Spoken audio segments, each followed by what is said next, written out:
नमस्कार दोस्तों आज एक बार फिर आपको ले चलते हैं हरियाणा की सत्ता के शतरंज में। कई बार जीती हुई बाजी भी गले की हड्डी बन जाती है। लगता है हरियाणा में बीजेपी आला कमान के साथ ऐसा ही हो गया है।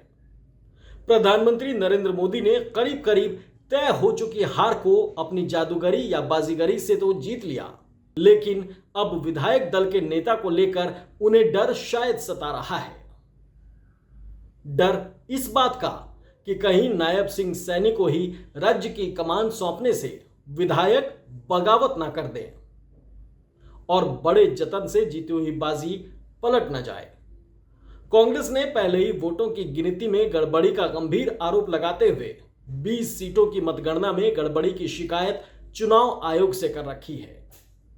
कांग्रेस को उम्मीद है कि चुनाव आयोग ने उसकी शिकायत पर अगर 20 सीटों पर वोटों की गिनती सही से दोबारा से करवाई तो बीजेपी सत्ता से बाहर भी हो सकती है। प्रधानमंत्री नरेंद्र मोदी को उम्मीद है कि उनका चुनाव आयोग ऐसा कुछ नहीं करने वाला, लेकिन उनके अपने चुने हुए विधायक जरूर खेल कर सकते हैं। लेकिन शायद इसीलिए चुनाव से पहले सीएम बनाए जा चुके, चुनाव के दौरान जिनके नाम का ऐलान हो चुका और जिनके दोबारा शपथ ग्रहण की तारीख तक तय हो चुकी, उन नायब सिंह सैनी को लेकर विधायक दल की मंशा जानने समझने के लिए बीजेपी के चाणक्य और पूरी पार्टी, पूरी सरकार में प्रधानमंत्री नरेंद्र मोदी के साथ बाद नहीं नंबर 2 की पोजीशन रखने वाले केंद्रीय गृह मंत्री अमित शाह को ऑब्जर्वर बनाया गया है। शाह को ऑब्जर्वर बनाने की दिलचस्प बात यह है कि जब चुनाव प्रचार के दौरान सबसे सीनियर विधायक अनिल विज और अहिरवार बेल्ट में बीजेपी का दबदबा बनाने वाले केंद्रीय मंत्री राव इंद्रजीत सिंह ने सीएम पद पर खुलेआम दावेदारी ठोकी थी, उस वक्त अमित शाह ने ही तमाम दावेदारियों को खारिज करते हुए पंचकुला की रैली में नायब सिंह सैनी के नाम का सार्वजनिक मंच से ऐलान किया था। अमित शाह ने कहा था कि सैनी ही हमारे मौजूदा सीएम हैं, उन्हीं की अगुवाई में पार्टी चुनाव लड़ रही है और जीतने के बाद सैनी ही मुख्यमंत्री बनेंगे। हालांकि उस वक्त चुनावी राजनीति के करीब सभी जानकार सीएम की दावेदारी को लेकर बीजेपी में मची होड़ को बेमानी मान रहे थे, क्योंकि बीजेपी के सत्ता में आने की दूर दूर तक कोई गुंजाइश नहीं दिख रही थी। लेकिन नतीजों के बाद अंकगणित का सच सबके सामने है। अब यही अंकगणित प्रधानमंत्री नरेंद्र मोदी और अमित शाह की मुसीबत भी बन गया है। जी हां, बीजेपी को बहुमत से सिर्फ 2 सीट ज्यादा मिली है, सत्ता उसके पास है, इसीलिए 3 निर्दलीय भी बीजेपी के समर्थन में है। कांग्रेस को बीजेपी से 11 सीट कम मिली है, उसे 37 सीट मिली, यानी बहुमत से 9 सीट कम। सत्ता के अंकगणित का यह खेल हरियाणा में कहीं एक बार फिर हैरान ना कर दे, कहीं जोड़ घटाव के बीजेपी के गेम में खुद उसी को झटका ना मिल जाए। यह मोदी और शाह की सबसे बड़ी परेशानी बन गई है। इसीलिए सब कुछ तय होने के बाद भी हरियाणा में सीधे अमित शाह को ऑब्जर्वर बना दिया गया है। नायब सिंह सैनी के लिए यह कुछ वैसा ही है कि एक स्टूडेंट क्लास में जिस टीचर से पढ़ता है उसी से क्लास के बाद ट्यूशन भी लेता है और एग्जाम में उसी टीचर की ड्यूटी भी रूम में लग जाती है। लेकिन जीवन का सबक क्लासरूम से बिल्कुल अलग होता है। हरियाणा में खेल इतना सीधा सरल नहीं हो सकता है। इसका सबूत भी अमित शाह का ऑब्जर्वर बनना है और इसकी वजह भी अमित शाह का ऑब्जर्वर बनना। अमित शाह की पहली कोशिश तो जरूर यही है कि सैनी को लेकर हंसी खुशी से सारे विधायक एक मत हो जाए। हंसी खुशी से भी ना सही तो थोड़ा दबाव और अपने तेवर के साथ भी अमित शाह विधायकों को एक पेज पर लाएंगे। लेकिन लोकसभा चुनाव के दौरान से लेकर लोकसभा चुनाव के नतीजों और हरियाणा में चुनाव प्रचार तक के हालात इशारा करते हैं कि पार्टी में मोदी और शाह की पकड़ अब पहले जैसी नहीं रह गई है। बात चाहे टिकट बंटवारे को लेकर हरियाणा में हुई बगावत की हो या शाह की मर्जी के बगैर जेजेपी के बागियों को पार्टी में शामिल करने की, नेताओं का सीएम पद पर दावेदारी पेश करना भी कमजोर पड़ती कमान का इशारा है। अमित शाह जब से केंद्र में मंत्री बने, यानी 2019 के बाद से वो दूसरी बार किसी राज्य में ऑब्जर्वर बने हैं। इससे पहले अमित शाह कब और किस राज्य में ऑब्जर्वर बने थे, ये जानकर आप और बेहतर ढंग से समझ पाएंगे कि हरियाणा में जीत के बाद भी प्रधानमंत्री नरेंद्र मोदी और अमित शाह के लिए हालात मुश्किल ही हैं। इससे पहले जिस राज्य में केंद्रीय मंत्री अमित शाह ऑब्जर्वर बनकर पहुंचे थे, वो राज्य है उत्तर प्रदेश। 2022 के नतीजों के बाद लगातार दूसरी बार बीजेपी की सत्ता आने के बाद यूपी के सीएम पद को लेकर किन किन नेताओं के मन में लड्डू फूट रहे थे, खुद दिल्ली के बिछाई बिसात पर कौन कौन मोहरे चले जा रहे थे, ये बताने की जरूरत नहीं होनी चाहिए। मोदी के भरोसेमंद पूर्व ब्यूरोक्रेट एके शर्मा और शाह के सबसे भरोसेमंद केशव प्रसाद मौर्य को याद कर लीजिए। हालांकि बाद में मुख्यमंत्री योगी आदित्यनाथ ही बने, लेकिन शाह और योगी की अदावत आज तक सियासी गलियारों में चर्चा का विषय बना हुआ है और योगी की कुर्सी पर खतरा हर वक्त मंडराता रहता है।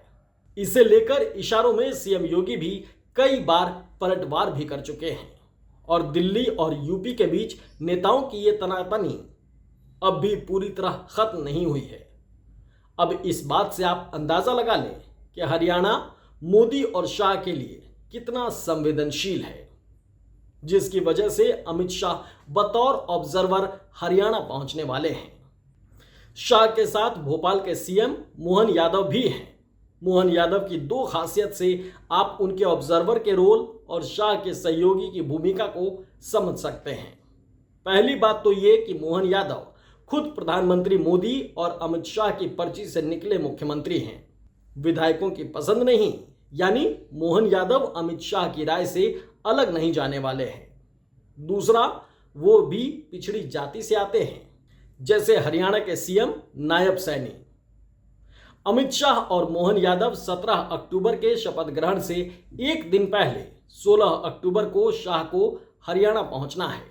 यूपी के समीकरण से उलट हरियाणा में सीएम पद के लिए नायब सैनी खुद अमित शाह की ओर से घोषित नाम है, यानी बदलाव की गुंजाइश कम ही है।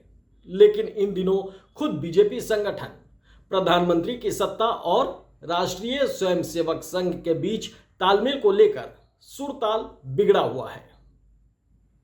मोदी और शाह को डर है कि संघ बीजेपी के राष्ट्रीय अध्यक्ष पद पर कोई ऐसा नेता बिठा सकता है जो उन दोनों के लिए मुश्किलें खड़ी कर दे। अगर ऐसा हुआ तो राज्यों के मुख्यमंत्री चुनने का मोदी और शाह का एकाधिकार भी खत्म हो जाएगा।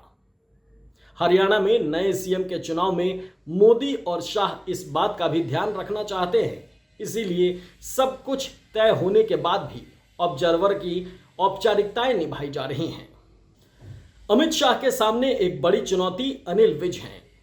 मनोहर लाल खट्टर के सीएम रहते हुए अनिल विज हरियाणा के गृह मंत्री ऐसे नंबर 2 के पद पर रहे, लेकिन खट्टर को हटाने के बाद चुनाव से 6 महीने पहले विज की जगह सैनी को सीएम बना दिया गया। सैनी कैबिनेट में विज को जगह भी नहीं मिली, या शायद सीनियर मोस्ट विधायक होकर जूनियर नेता के अंडर विज नहीं काम करना पसंद ना किया हो। इस बार विज पहले से ही सीएम पद पर ताल ठोक रहे हैं। उनका दावा गलत भी नहीं माना जा सकता। अनिल विज अंबाला कैंट से 7वीं बार विधायक बने हैं। जी हाँ, 1-2 बार नहीं, 7वीं बार, लगातार 7 बार से वो जीतते आ रहे हैं। ऐसे में विज की बगावत अगर सामने आती है तो उसे अमित शाह जैसे कद्दावर नेता ही थाम सकते हैं। अहिरवाल बेल्ट के विधायकों का रुख समझना भी बेहद अहम है। इस बार अहिरवाल बेल्ट की 11 में से 10 सीटें बीजेपी ने जीती हैं। 2014 में बीजेपी यहां से सारी 11 सीटें जीती थीं। यही वजह है कि केंद्रीय राज्य मंत्री राव इंद्रजीत इशारों में चुनाव प्रचार के दौरान ही सीएम पद पर दावेदारी पेश कर चुके हैं। उनका कहना है कि पार्टी के लिए उन्होंने अपना काम कर दिया है, अब पार्टी को उनकी ओर ध्यान देना चाहिए। अमित शाह ये भांपने की कोशिश करेंगे कि सैनी सीएम बने तो फिर अहिरवाल बेल्ट के विधायकों का रुख क्या रहता है। इन्हीं घमासान की वजह से जीत के बाद भी सीएम की शपथ में 1 हफ्ते से ज्यादा का वक्त लग रहा है। शपथ समारोह 2 बार टालना पड़ा है। पहले ये 12 अक्टूबर को होने वाला था, फिर 15 अक्टूबर को। खास बात यह भी है कि ऑब्जर्वर की नियुक्ति 13 अक्टूबर को की गई, जबकि शपथ ग्रहण की एक संभावित तारीख 12 अक्टूबर उससे पहले की थी। सैनी की कमजोर स्थिति और उनकी कैबिनेट के ज्यादातर मंत्रियों की हार ने बीजेपी की जीत के बाद भी हालात पेचीदा बना दिए हैं।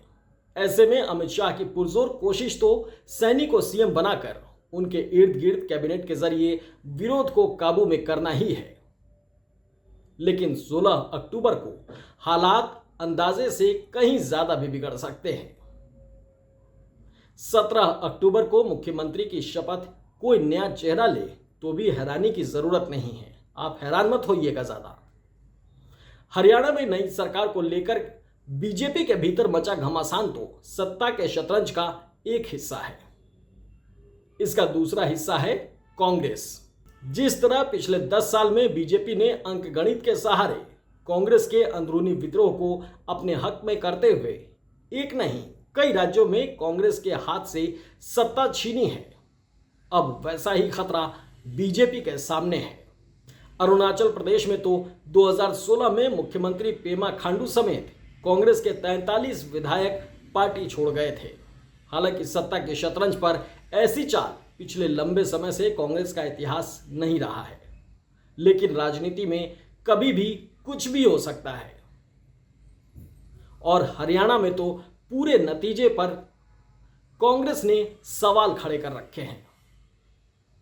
यही वजह है कि प्रधानमंत्री नरेंद्र मोदी और गृह मंत्री अमित शाह को शायद पहली बार अपनी सरकार के शपथ ग्रहण में किसी खेल का डर सता रहा है, और शपथ ग्रहण के बाद भी।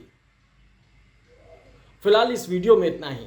आपको हमारा यह वीडियो कैसा लगा हमें कमेंट जरूर करके बताएं, और हमारे वीडियो को लाइक और सब्सक्राइब जरूर कर लें ताकि हर एक खबर आप तक पहुंचती रहे। इसके साथ साथ हमारा एक एआई का भी चैनल है, एआई इंडिया ऑनलाइन। आप उसे भी लाइक और सब्सक्राइब जरूर कर लें ताकि एआई से संबंधित आपको सारी खबरें मिलती रहें। धन्यवाद।